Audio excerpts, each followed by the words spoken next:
sometimes we are enticed and trapped within images, and images become still enclosures. And the only way we can see ourselves doing other things is if something breaks down that image. I'm Ranjor, and this is Remake, a podcast about design, systems, and society. In each episode, I talk to someone who's trying to change our lives for the better in some meaningful way, whether through a new product, new venture, or a new way of looking at the world. And I try to understand how they came to it, what makes them tick, and what we can learn from them. Dr. Bayo Akomolafe is an academic lecturer, a spiritual leader, a disillusioned activist, and the author of These Wilds Beyond Our Fences, Letters to My Daughter About Humanity's Search for Home. He was born in 1983 into a Christian home and to Yoruba parents in Western Nigeria. Soon after he was born, his family emigrated to Bonn, Germany, with his father on his first diplomatic assignment. This, Bayo's first trip, would foreshadow a life of travel, both literally and figuratively. He currently lectures at Pacifica Graduate Institute, California, and University of Vermont. He is also professor of practice at Middlebury College. He sits on the board of many organizations including Science and Nonduality, Unashay Sanctuary, and more. Now living between India and the United States, Bayo is a proud father and a devoted husband. I talked to Bayo at the end of January, and it was right after a design sprint with Rabbi Amichai Lau-Levi, who's a former guest of the podcast, where Bayo's work and his online course actually was one of the demos that we looked at as an example. I'm very excited to bring you this conversation with Bayo, and I was very excited to talk to him. His writing is intensely beautiful. He speaks and seems to think in poetry.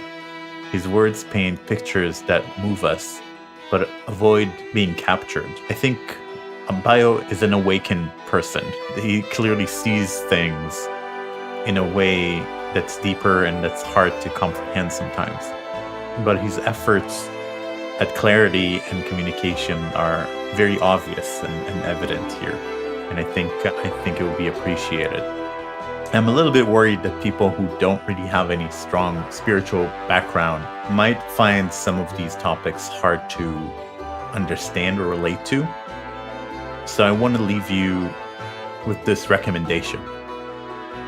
I would like you to imagine the world as a dynamic, elaborate, interdependent, ever-changing and shifting, and intensely alive cloud of interactions, where nothing is quite as solid or as clear-cut as it seems to be. Now, imagine seeing this mess so clearly you can feel it in your being, and then having to find the words to describe it, knowing full well that every word and sentence leaves out as much as it brings in. And so, as you listen to Bayo's words, I would like you to try to understand that he's trying to communicate something that's intensely non-verbal. At least that's how I connect with it and how I find my way into it. And so, what did we talk about? So, we talked about him growing up in transition, Nigeria to Germany, and then many other places. We talk about family being a constant value in his life. We talk about his love-hate relationship with India. We talk about his activism and his post-activism. And what does it mean to be a post-activist or to be post-activistic? And specifically, I think what it means to discover as an activist that your very activism has become part of the problem you're trying to solve. And what does it mean to engage with the world without trying to apply your prejudices on it? And we talk about hope and why it too can be problematic. And I'll let Bayo's words describe that because he can speak to it so much better than I can. And finally, we talk about how he sees the world. And this, I think, goes to the core of a lot of his writings and a lot of his teaching, and how he tries to not get trapped by images and words, to experience a world that's alive and not static and dead, and to avoid overly defining things and overly restricting our view of the world through that definition. Overall, I think this was one of the most interesting and also challenging conversations I've had. But I hope that you'll see that there's a lot of value here. This is one of a dozen or so weekly conversations we already have lined up for you with thinkers, designers, makers, authors, entrepreneurs, and activists who are working to change our world for the better. So please follow this podcast on your favorite podcast app, or head over to remakepod.org to subscribe. Whenever we mention something, whether it's a book, article, product, or other resource, we always include it in the show notes, so make sure to check those as well. And now let's jump right in with Dr. Bayo Akomolafe. I'm sitting here across the screen with Dr. Bayo Akomolafe. Bayo, welcome to the show. It's my great pleasure to be with you, brother. Thank you for inviting me. I would like to start with our kind of traditional, at this point, COVID check-in. And so I'd love to hear how COVID affected you personally. I know you live in India. How it affected your work. You define yourself as a trans public intellectual. How does COVID affect that work? And I'll add on top of it, what surprised you about this COVID experience? Well, let me speak to you this way. The easiest, or the more difficult thing to speak about is how it affected our family life. It was really difficult for, of course, countless families across the world. But for our family, it was difficult. We all caught the bug, and it was very hard navigating touch and communication and staying with our kids and navigating vulnerability and not having to see each other and enacting isolation. And it had other secondary complications in terms of what the virus did to the members of our family at both ends, both extreme ends. My mother-in-law, who is the matriarch, oldest person in the family, down to my 4-year-old son. So it did leave its mark on us. But there is another sense in which it affected and changed everything. And that's the way events, cracks, fault lines, discontinuities break through the usual, the familiar, and insert something unspeakable. When the pandemic was announced, there was actually, it wasn't a subtle form of excitement. I felt some kind of apocalyptic aesthetic was being born, that we were living in unusual times. And I felt excited that finally the drab normal can be halted. Of course, it's never without consequences, but I felt finally the aliens have arrived. Finally, the apocalyptic roar of the invisible has disrupted the soundscape, the soundtrack of the obvious.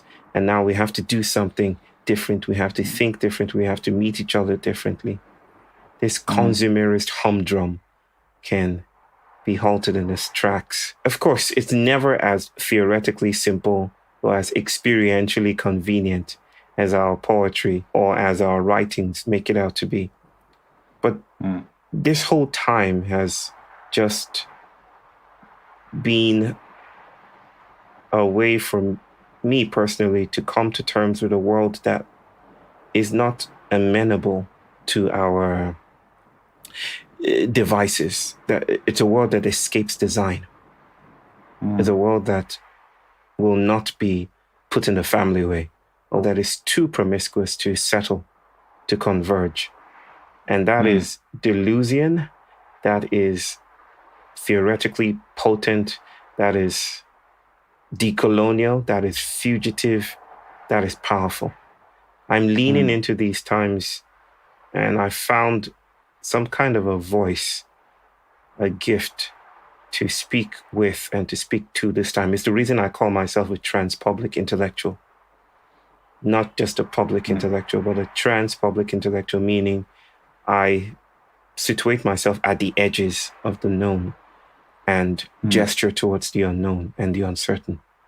Yeah, that's fascinating. I spoke to Christian Matzbia, who's a researcher. He wrote a book, Sense Making, and his take on COVID was, this is a once-in-a-lifetime opportunity to study any number of things about humans and society, because there are many things that you really can't really measure their impact until they're taken away. So I'd love to hear what you feel you learned or what surprised you in this whole process. Well, I won't put it as something I've learned. I will put it as a different posture. There's a positional difference that is emerging, right? It's not, oh, this is a lesson, I'm done with that. There's nothing particularly categorical about the ongoingness of this. And I often shy away. I'm quite hesitant to name easy lessons. I love what that brother said about this is an opportunity, right? There is a sense in which, yes, until we are resensitized by rupture, there's no understanding. There's no seeing things around us. There's no seeing the obvious because we're so in it. We're swimming in the obvious that, and we don't know what we're in for.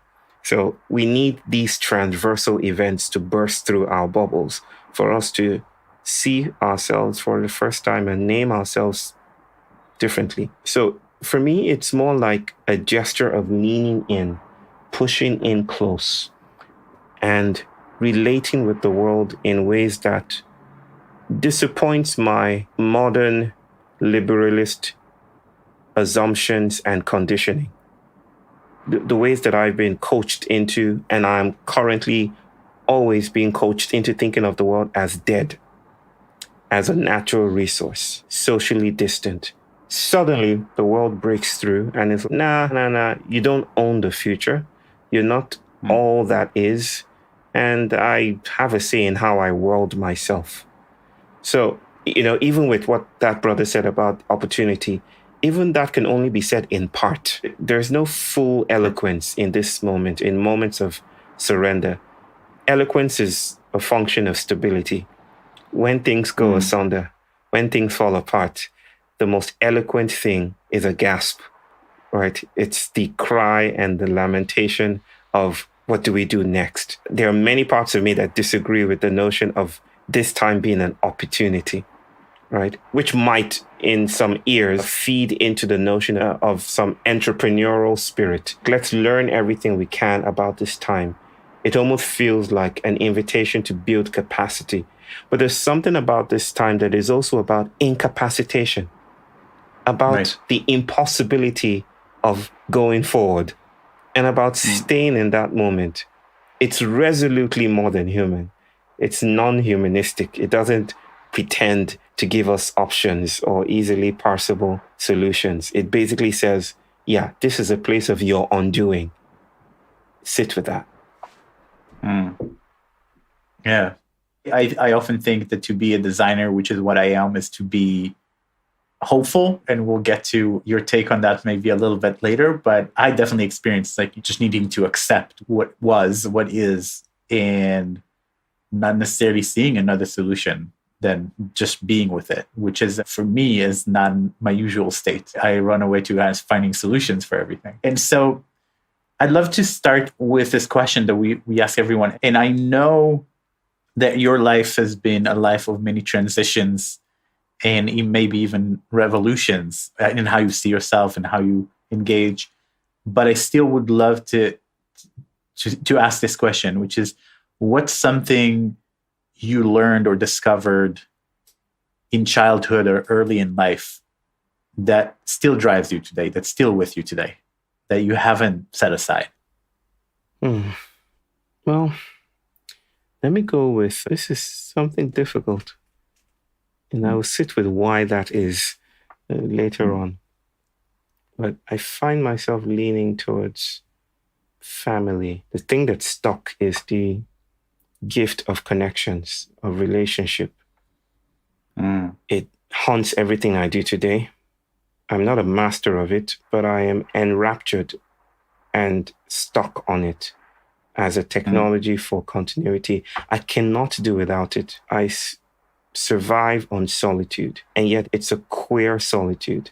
It's a solitude that doesn't want to be alone. It's a solitude that's longing for comradeship, partnership, intimacy, right? So there's this exacting tension that rules my waking and perhaps dreaming moments. It is the through line that you seek in your question. Family, sisters, brothers, uncles, aunties, cousins, my children, my wife, my mother-in-law. It's that nothing really matters to me as much as my relationship with them. And this was the silent lesson of my upbringing. Do you have a specific memory that you can point to that this is when it started, or this is when that door opened up for me? There are just too many. It's just, I describe it in my book, me and my sisters making my dad's hair into cornrows. It's those nightly moments when everything was fine with the world, and I was only burdened with philosophical questions about existence when things went awry.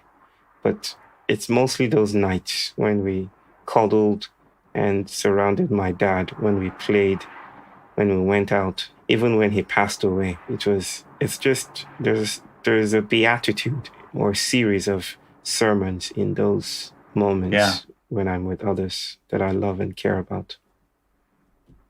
That's wonderful. That's a wonderful answer. And so I know that you were born in Nigeria and then moved at a very young age to Germany. What was it like to start your life in this mode of transit, of moving around? What was that like? I don't know any other life, brother. So I don't even know how to answer. It's all I've ever known. It's just transit. We moved and moved. Of course, born into a diplomat family. That's all we knew to do.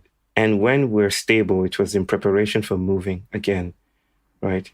So much so that I couldn't stay in my own country. I couldn't see myself settling in my own country, or as people in my culture do, marrying it within the culture, like my mother expected me to do. I was looking out. It was just a thing to do, that I was going to move and travel, probably become nomadic, never stay still. Probably there's some theological denotations to this too, because I've often said to people that I don't want to arrive in heaven.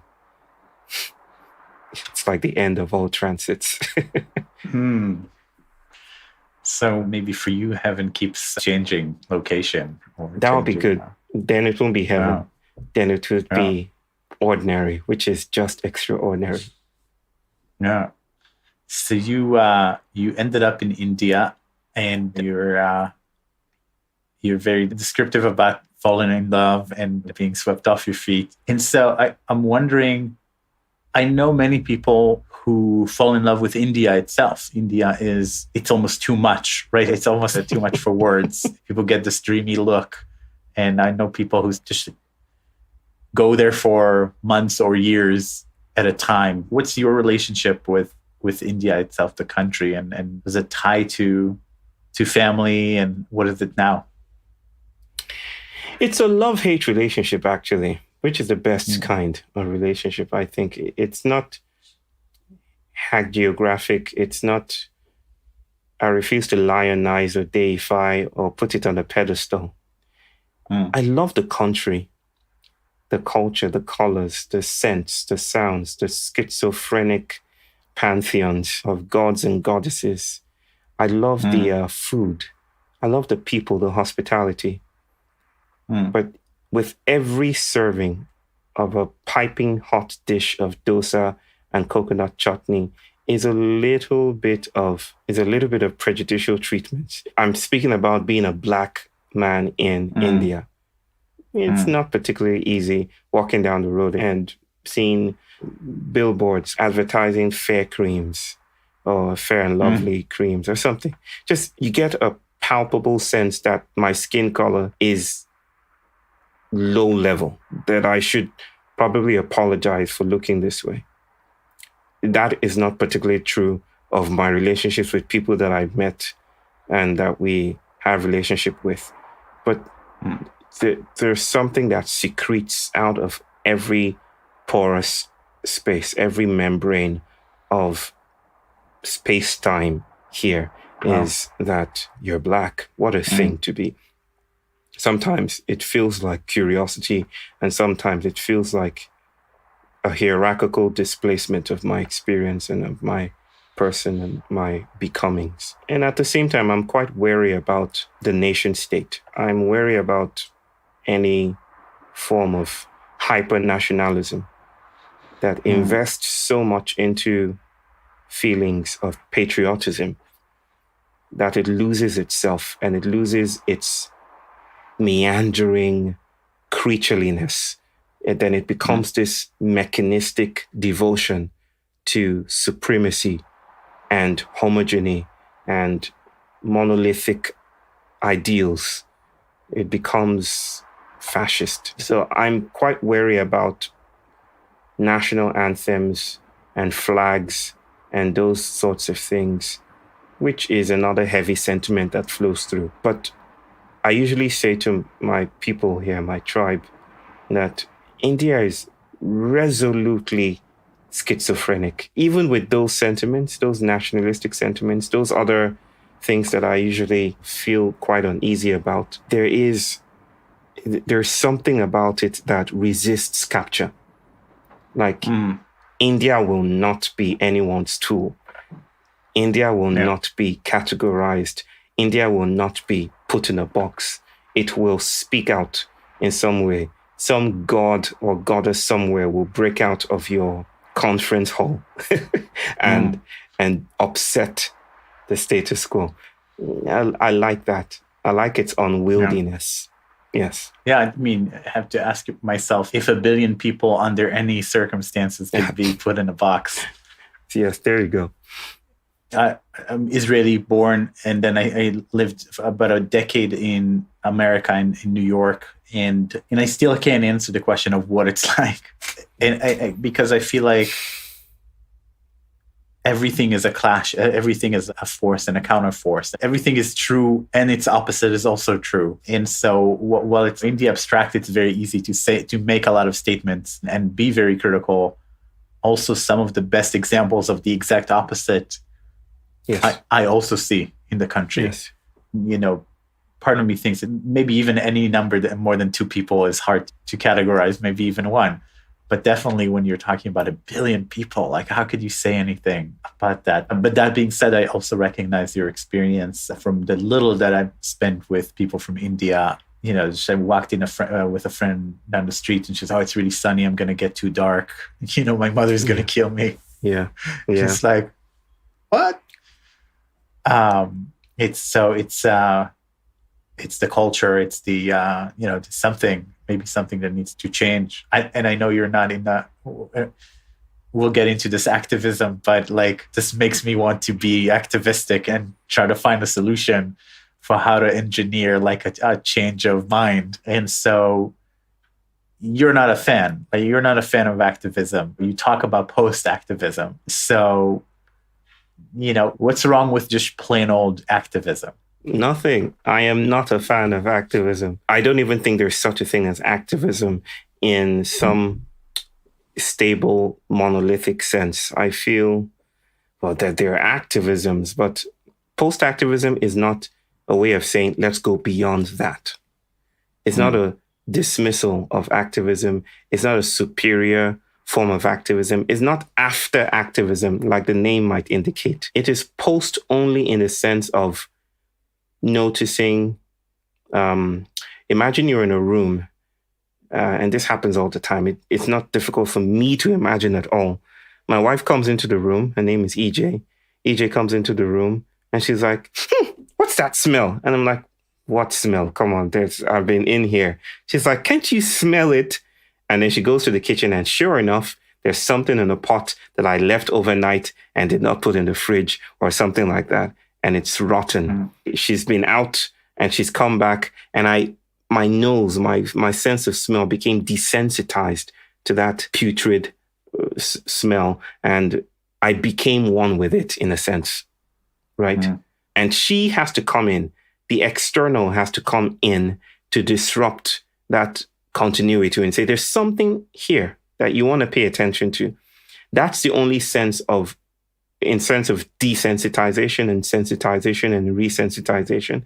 That's the only sense in which I mean post-activism. It is, what do we do when agency is broken?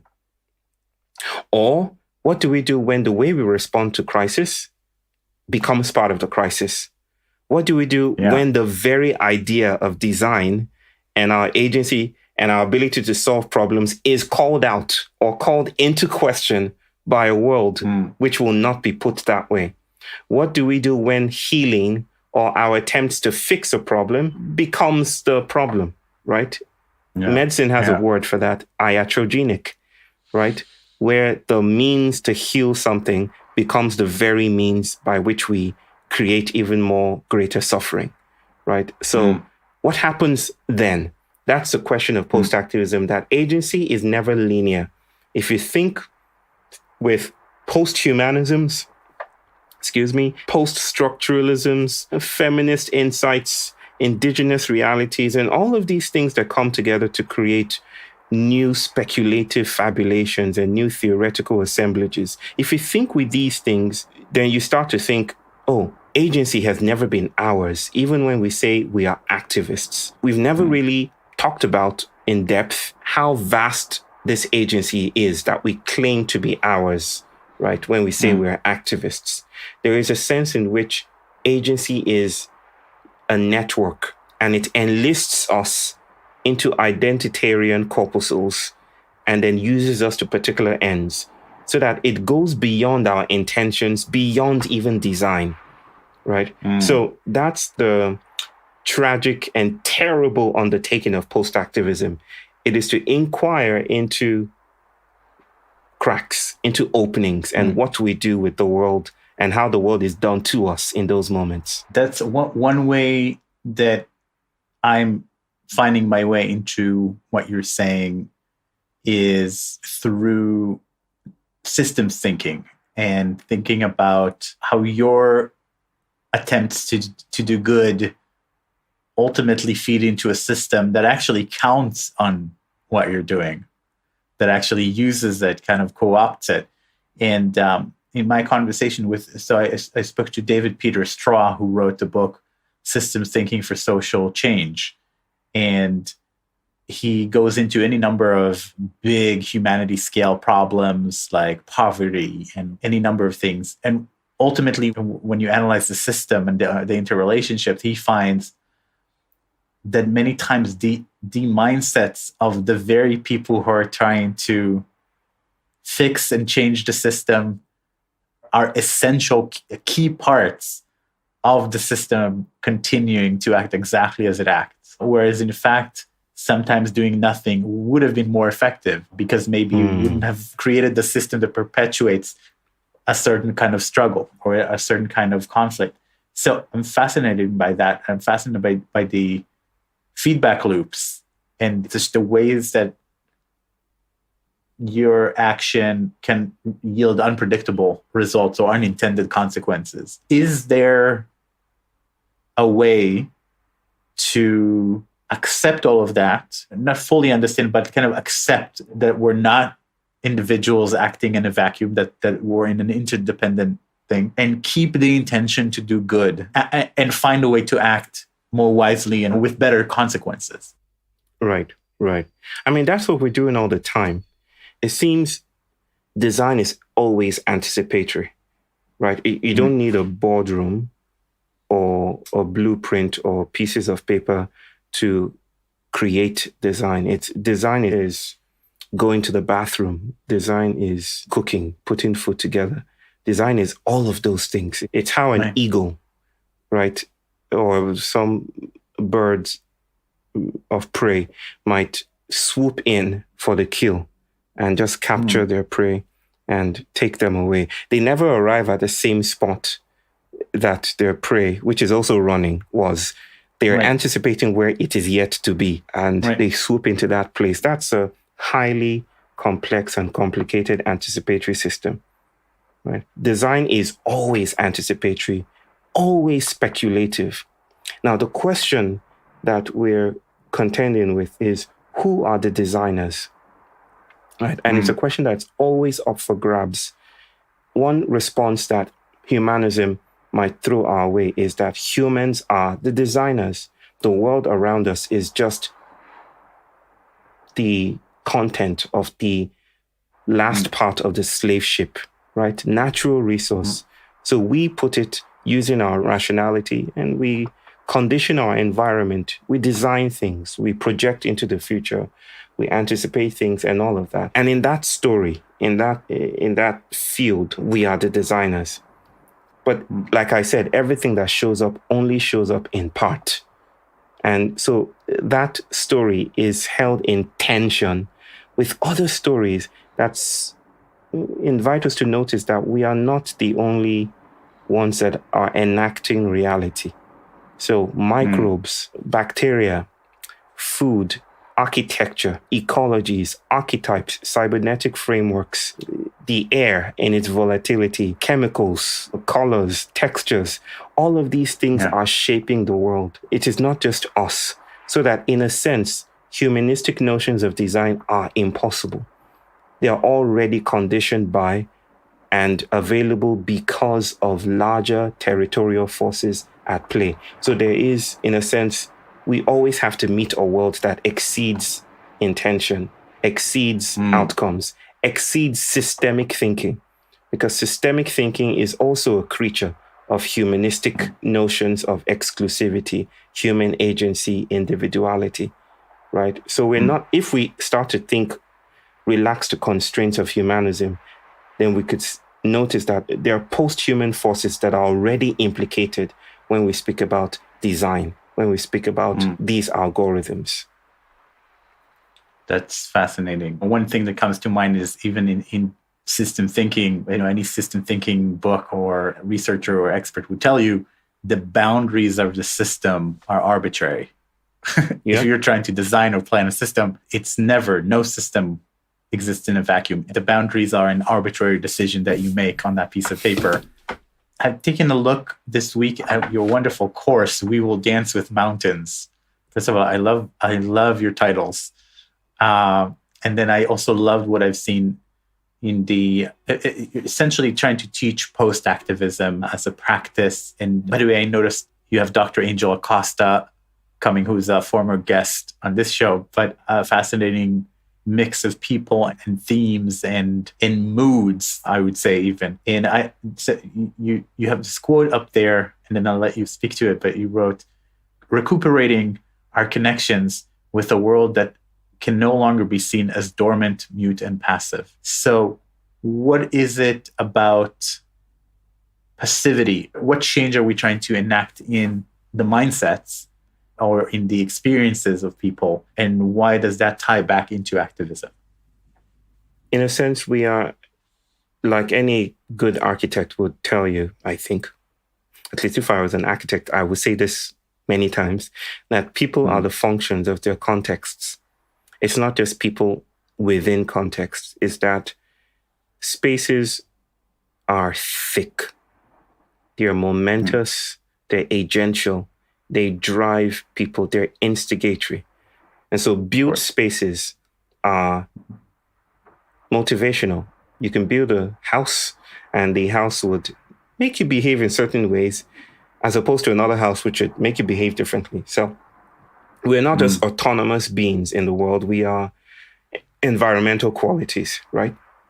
So it's with that same idea that one would come to other built spaces, other spaces like modernity, and would notice how this paradigm of the self instigates a blindness to the forces, what I often call invisible forces that are at work, right? It premises itself on rationality and free will and Euclidean coordinates and the exclusivity of the self and the division between man and animal, right?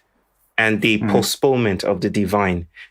Modernity is the fetish of the self, of the individual, in some sense, right? That's not all that can be said about that. And what that does for us is that it enacts a theology of forward-moving bodies. It enacts a blindness to the things around us, to the things that are part of our becoming.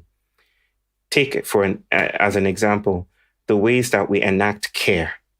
One way we enact care is called cancel culture. Cancel culture is, in a sense, a form of caregiving. We are researching into boundaries. It's a way we are, without a research question set by a university professor, it's the way we are collectively, sometimes without any coherence, trying to understand what it means to be accountable to others, what it means to show up for others. But its way of enacting care is premised on the individual. It's premised on a linearity between selves, a directness, an interbeing. So there's something deeply Hegelian there. It's I to I. It's me confronting you. And in that mode, it cuts out all the consultations that are possible. All the other consultations, animistic, agential, around us that make care a more robust and unwieldy thing than modernity can account for. So what cancel culture ends up doing in its reaching out for the other is to actually damn the other, is to actually resent the other, is to reduce a whole world of matterings and events and impossibilities and reduce it to the self, and then create inadvertently this culture of blame and shame that doesn't look like care, right? So this is what we're talking about then. It's about, what do we do with disability? What do we do with ruptures like the pandemic? What does it afford us? What does this gift, if you can call it that, or at least let's temporarily call it that, what does it allow us to notice that was not noticeable before? If we're being resensitized, what do we now notice? What is now obvious? What are our new questions? And where do we go with this? So that is the invitation, not to just teach others post-activism, which is the easiest thing to do. I formulated the theory. It's still ongoing. The harder thing to do is to co-formulate it together, is to invite researchers and say, let's look into our environments. Let's look into our bodies and ask what it is doing or they are doing and see what wants to happen.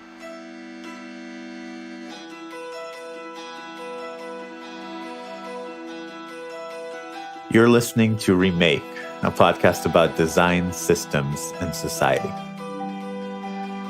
If you're listening on a podcast app, you already know how to follow podcasts. So please follow this one.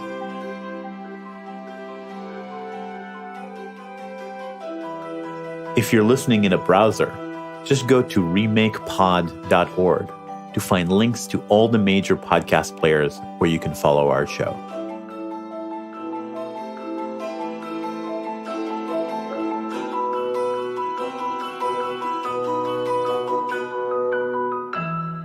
There's this book that I'm working through. It's very dense.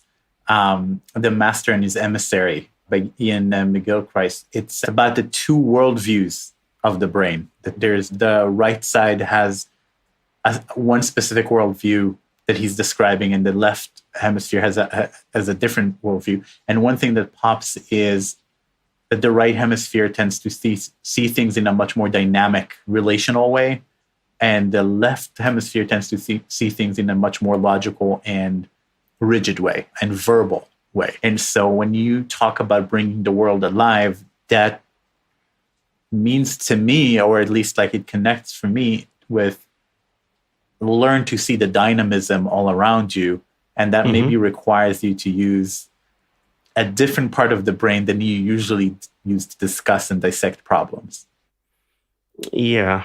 I'm not going to go into the literature around the left brain, right brain thing, which is like psychology 101 for us. There's so many things contestable about the idea that we think with one side or we desire and create with the other and things like that. What I would say is, I think we think with much more than our brains. We think with our guts too. And this is not even spiritual, not in the way that people think about spirituality. It's not spiritual stuff. It is deeply biological, physiological, that the foods we eat, just consider this, brother, for a moment, that our guts are like third brains, right? Or second brains, if you will. And the microbes in our guts actually enact our behavior, right? It's not us. We were composite beings all the way down. So there isn't a core of us, like a physiological soul that does the thinking and the acting.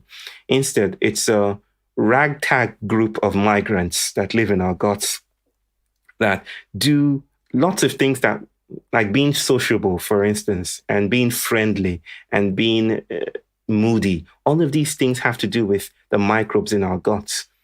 And their health and their well-being has to do with the food we give them, right? And the food we give them is produced by political, social materialities and economies, right? Agricultural paradigms, right? So in a sense, thinking happens in the farm. Microbes are thinking. Mountains are speaking. Do you see how these things are connected in the sense that upsets those unilinear algorithms that reduce pathology or reduce cognition to the brain? So people like Teresa Brennan and Anne Catherine Hills would speak about the transmissibility of emotions, right? That emotions are not inhuman, they're in the environment. Or Anne Catherine Hills would speak about the unthought, that cognition is actually a network. It's non-conscious. It connects with towers and satellites more than consciousness. A lot of this stuff, to me, reverberates with the Buddhist concept of shunyata, right, of emptiness. And I'm wondering if there is an element of that in your thinking of things being, I think emptiness is not a great translation, but corelessness, where things don't really have an essential core. Things are aggregates. Yes, this corelessness you speak of, it's very attractive to me.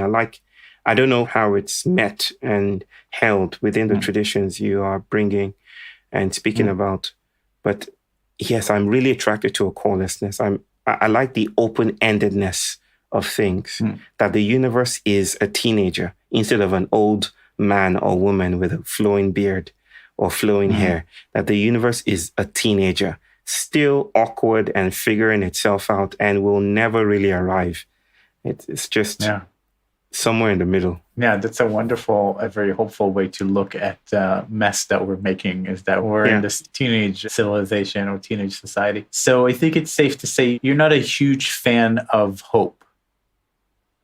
Where did you get these ideas? I'm playing devil's advocate a little bit. Good, I like that. What's you talk about the end of hope. You try to problematize hope a little bit for us. And as someone who likes to think of himself as hopeful, I would love for you to unpack that for me a little bit. The irony is that my wife says I'm eternally optimistic. I'm the hopeful person. Like, what if we can still do it? We can still, what if this happens? What if this happens? There is a sense in which I speak about hope as conspiratorially entangled with the political project of ongoing imperialism. And it comes down to this, the human, right? There isn't such a thing as hope or justice. This is Derrida and deconstruction. There aren't these floating ideals out there that we can just, here's hope, here's justice, here's joy, here's love. It's that these effective, instigatory, sometimes messy and creaturely states of being, should I say, are tethered to political projects. They're always in the moment. So they live in the world in a certain way. They don't just float above it like giant aliens with huge wingspans. They are imbricated with plants and tar and skyscrapers and airplanes. They're part of how we are made in the world. They're part of how we ritualize continuity. So back to the human. I feel the human is the princely production of modernity. The human is not just the anthropomorphic figure that we're used to. The human is a territory of acting and feeling and doing, right? It's a space-time economy, right? It is the papacy and the church and the emerging industrialists basically shaping and tethering economies to clock time and shaping calendars, right? It is how we lay down the first rail track. It is how we pushed and encroached on land and pushed into the forests, basically saying, we can do it.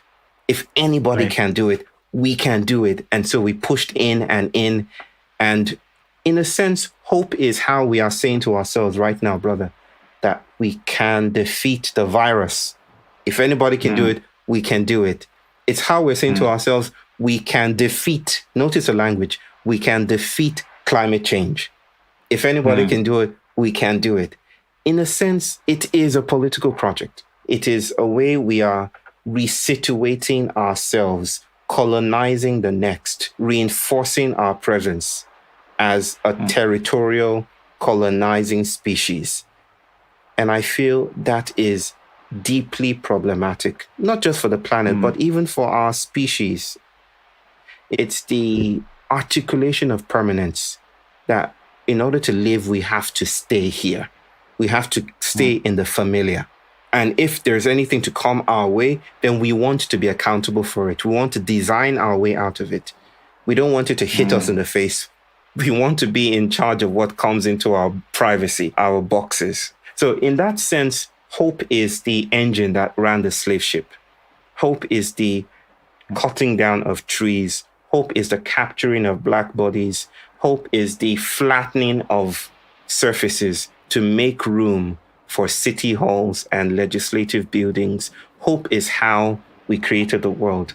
And I wonder if there isn't a gift, if there isn't a calling in sitting with demise, in sitting with grief, in sitting with hopelessness. Not hopelessness as an absolute category unto itself, but as a glimpse of something impossible. Yeah.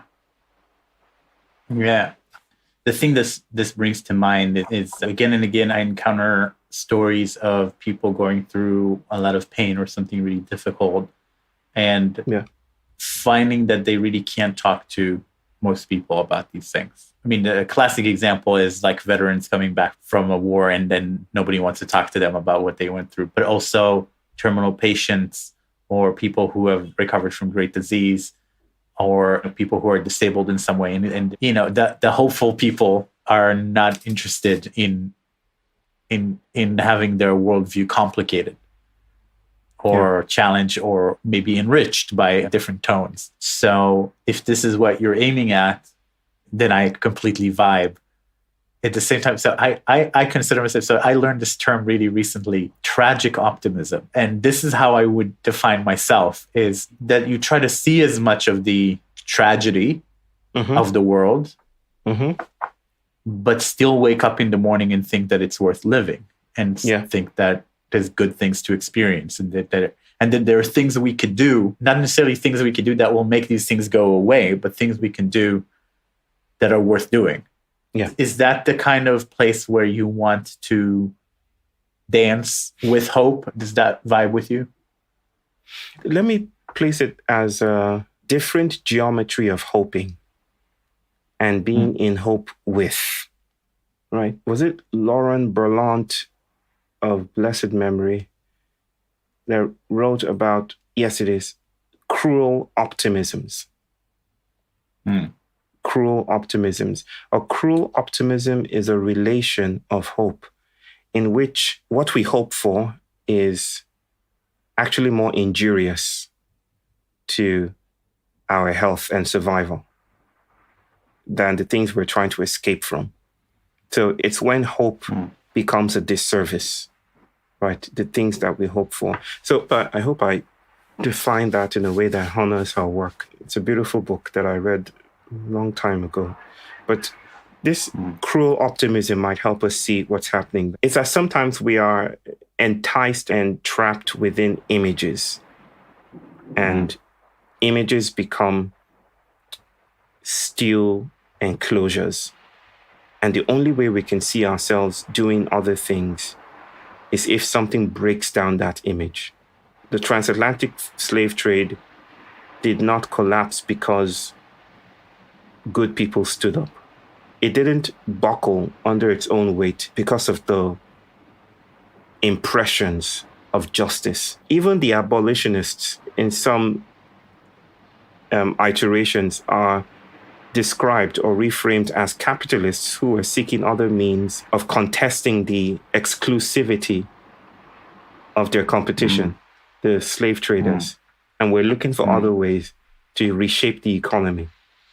I'm trying to say that we're riding on so much more than just goodness or hope and things we learn to speak about in such categorical and final ways. And one of the ways that people like Berlant and other beautiful feminist theorists especially have impacted my thinking is to help us see that those things that we name with such confidence, there are lots of things that they hide. There's a lot of dust under the carpet. So hope is doing much more than just driving us along into a brighter future.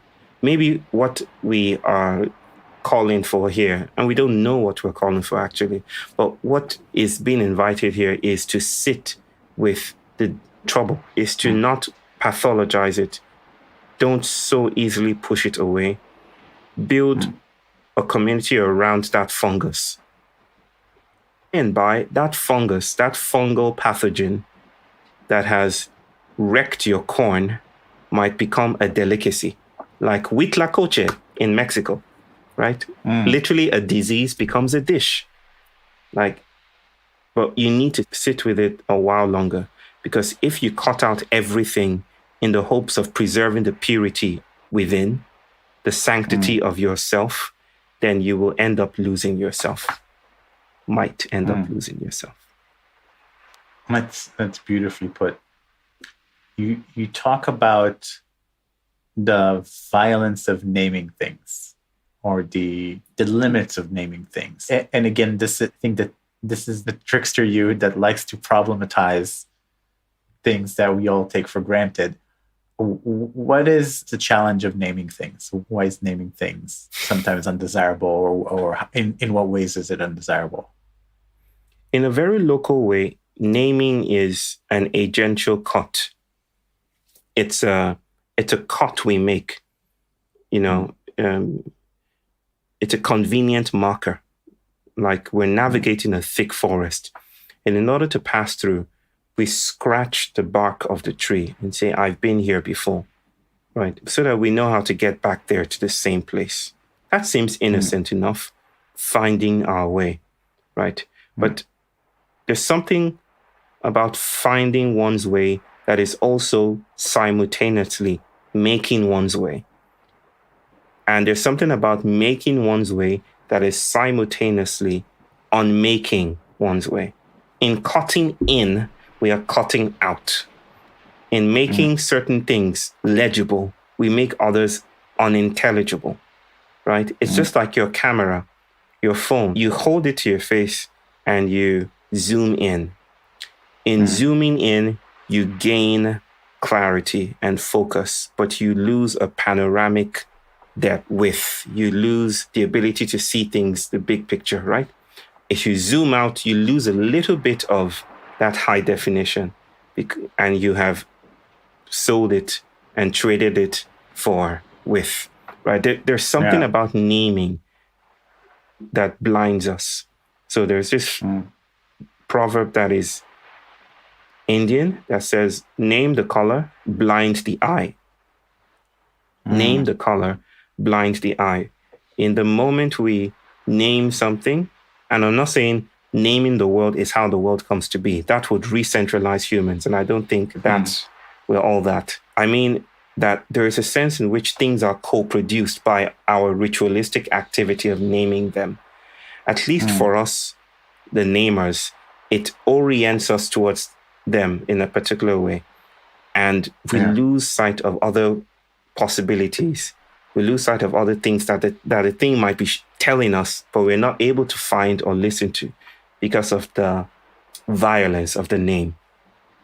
Yeah, this makes me think about, again, the Buddhist interpretation of if things are so interconnected and so interdependent, then any name is about ignoring those interdependencies. It's about creating boundaries that necessarily leave the full picture out. Let me add to that, because the corollary of that is then some people might ask, so how do we come to be with the unnameable and just be at one with, nah, I don't do that shit. I don't, it's not like, okay, how do we escape that trouble then? Right? I think the more humbling thing is to notice that we are that trouble. We are born in that trouble. We will die in that trouble. Our dust would emerge and co-emerge with that trouble. That we are always imbricated with geometries of harm, right? And there is no sidestepping that. We will do violence to each other. We will do violence to things in our attempts to design our way out of trouble, or even in our attempts to fix trouble. Yeah, it's when you realize that everything you say ultimately is wrong. You have a choice to whether to shut up and never say anything again, and then or say as much as you want to. This is not like, all right, or say it with that understanding. And this is not like anything goes. There's a trope in social constructionism that would now submit that, okay, then anything goes, everything goes. No, this is not anything goes. Anything goes is a way of re-centralizing humans, I think. It's not anything goes. It's that some things don't go, at least not for us. And we have to learn to live with that or not, right? So it's not some libidinous freedom that is suddenly ours because anything matters. No, there are moral architectures that are not necessarily foundational, but are resilient, right?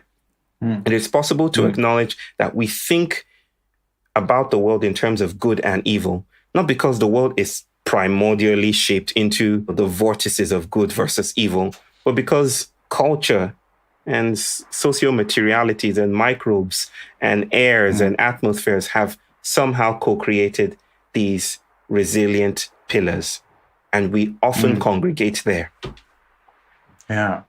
Makes me think of the Indian philosopher Chandrakirti, who wrote something about, he's listing different kind of everyday things like vases. And he's like, the Buddha did not say that these things didn't exist. The Buddha did not argue with the world about the fact that the vase doesn't exist. What he's saying is it doesn't exist separately. It doesn't exist as its own thing. It doesn't exist as an inherently essential thing. But that doesn't mean that there's no vase there. You're not going to go with you're not going to hit your head against the wall because you say there is no wall. So it's a really interesting perspective. So I want to ask you about your experience homeschooling your kids. You said that that's one of the things that are most precious to you. With all of that strange perspective on the world, how does that affect interactions and parenting and teaching?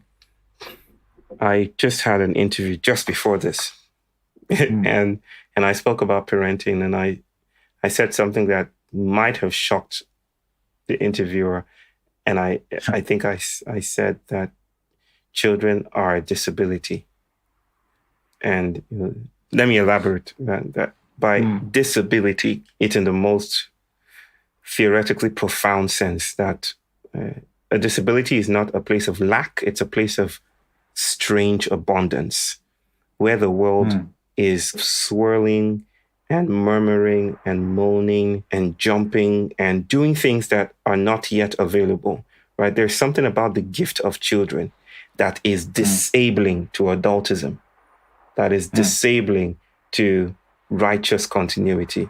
There's something about the child telling everyone in the village that the emperor's clothes, well, there are no clothes. It's stark naked, right? And everyone realizing then that, yeah, I think that's true, right? This gift is a hard gift. It's a very hard gift to hold. We created boxes to entrap the gift.